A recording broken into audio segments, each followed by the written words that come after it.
बिहार की मात्र एक राज्यसभा सीट पर हो रहे उपचुनाव में आरजेडी की एंट्री से राजनीतिक रस्साकसी बढ़ गई है। आरजेडी ने रामविलास पासवान के निधन से खाली हुई सीट पर अपने प्रत्याशी का ऐलान करते हुए दलित कार्ड खेल दिया है। आरजेडी की इस सियासी चाल से बिहार में क्यों बढ़ सकती है एनडीए की मुश्किल, और क्या है बिहार में आरजेडी का दलित कार्ड, देखिए इस रिपोर्ट में। बिहार विधानसभा चुनाव में एनडीए से मिली करीबी हार के बाद राजद के तेवर नीतीश कुमार और बीजेपी को लेकर तल्ख बने हुए हैं। बिहार की एकमात्र राज्यसभा सीट पर हो रहे उपचुनाव में बिहार विधानसभा के बाद बदले हालात में राजद भी अब एनडीए प्रत्याशी को वॉकओवर देने के मूड में नहीं है।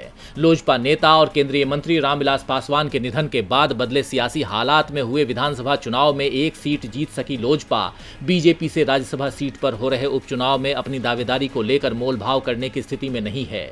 लोजपा अध्यक्ष चिराग पासवान ने भाजपा से अपनी मां रीना पासवान को उम्मीदवार बनाने की मांग की थी, लेकिन बिहार चुनाव में लोजपा की स्थिति देखते हुए बदले हालात में एनडीए ने इस सीट से बिहार के पूर्व उप मुख्यमंत्री रहे सुशील कुमार मोदी को प्रत्याशी बनाने की घोषणा कर दी, जिसके बाद राजद ने बिहार के राजनीतिक हालात को भांपते हुए अपना सियासी दांव चल दिया है। बिहार के विधानसभा चुनाव में सबसे बड़ी पार्टी बनकर उभरी आरजेडी ने चिराग पासवान की मां को राज्यसभा में प्रत्याशी बनाने के बहाने अपना दलित कार्ड खेल दिया है। आरजेडी लोजपा प्रमुख और चिराग पासवान की मां रीना पासवान के बहाने दलित वोटों पर अपना प्रभाव बढ़ाना चाह रही है। चिराग अगर तैयार होते हैं तो राजद रीना पासवान पर दांव लगाने को तैयार है। राजद का कहना है कि ये सीट दलित कोटे की है, जिस पर भाजपा सुशील मोदी के रूप में एक वैश्य को उच्च सदन में भेज रही है।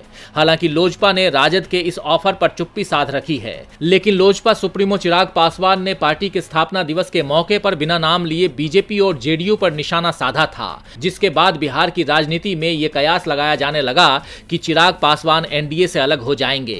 बहरहाल अब यह देखना काफी दिलचस्प होगा कि आरजेडी के इस ऑफर पर लोजपा का अगला कदम क्या होगा। अगर लोजपा इसे स्वीकार करती है तो बिहार की राजनीति में दलित वोटों के लिहाज से एनडीए को बड़ा धक्का लग सकता है।